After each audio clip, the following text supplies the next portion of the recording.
Il faut casser le système, il faut redéfinir une éducation propre à nos besoins en fait. Il faut donner la capacité aux jeunes africains de bénéficier d'un enseignement de qualité.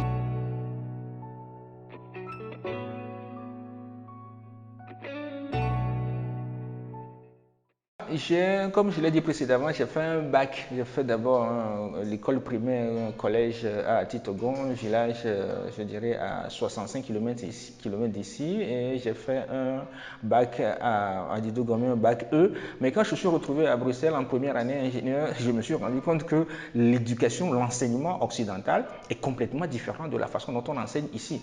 En première, en deuxième et surtout en troisième année, quand j'ai commencé à avoir la maîtrise de la programmation, la maîtrise du dessin AutoCAD, la maîtrise des montages des automates programmables, les commandes des circuits, là, je me suis rendu compte que si j'étais même à l'université à l'INSI, je n'aurais jamais ces capacités. Je ne dénigre pas l'école qui est ici, mais la façon dont l'école est organisée en Occident, c'est la base même du développement occidental. Et si nous continuons malheureusement à regrouper dans une salle de classe 80, voire 110 ou 120 élèves avec un prof devant et démuni du matériel pédagogique et qu'on raconte on raconte aux enfants des choses malheureusement qu'on n'a pas et qu'on n'a pas maîtrisé soi-même, nous produisons en fait un cercle cyclique de chômeurs qu'on va injecter dans la population. Et donc c'est en ce sens que je suis engagé je dirais casser le système. Il faut casser le système. Il faut redéfinir une éducation propre à nos besoins en fait. Il faut donner la capacité aux jeunes africains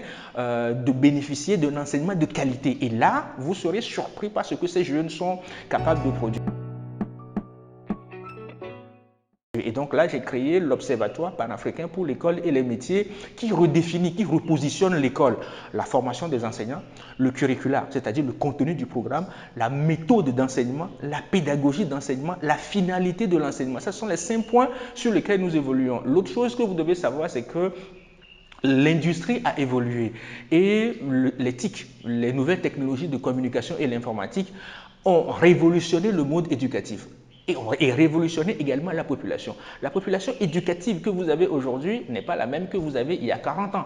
Nous avons les jeunes aujourd'hui qui sont connectés, qui sont interconnectés en fait. Donc, comment adapter le cours à cela? Quand vous allez dans des écoles aujourd'hui où on destine encore l'appareil digestif, l'appareil respiratoire au tableau avec la craie, mais est-ce que vous pensez que les élèves ont une maîtrise de ce savoir? Est-ce que vous pensez que les jeunes d'aujourd'hui sont dans cette méthode d'enseignement? La méthode d'enseignement africaine n'a pas évolué. On enseigne toujours comme on enseignait il y a 50 ans. Malheureusement, nous devons développer, nous devons adapter l'enseignement, la pédagogie d'enseignement, la méthodologie d'enseignement à la population que nous avons aujourd'hui. C'est ça qui doit faire. J'étais dans une école, une directrice m'a dit qu'elle a reçu une fille ce matin qui lui a demandé pourquoi est-ce qu'on ne fait pas les cours comme des feuilletons.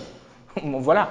Voilà, la fille pose cette question et donc ça veut dire qu'elle ne se retrouve pas dans l'architecture actuelle des cours. Et donc nous devons ramener, we have to bring the knowledge on the screen. Nous devons ramener l'enseignement sur l'écran, l'enseignement ludique, l'enseignement didactique et surtout l'enseignement pratique. L'enseignement scientifique doit être pratique parce que l'enfant ne comprend, ne maîtrise que ce qu'il fait. Ici à OPEM, tout ce que nous enseignons à l'élève, l'élève le voit, il le touche, il le manipule. Et il est interdit d'ailleurs de parler de quelque chose que l'enfant ne voit pas. Si l'enfant ne veut pas le voir en pratique, il faut des photos, il faut des vidéos, mais nous mettons l'accent sur la pratique. Et c'est ce que nous faisons ici et ça crée une différence.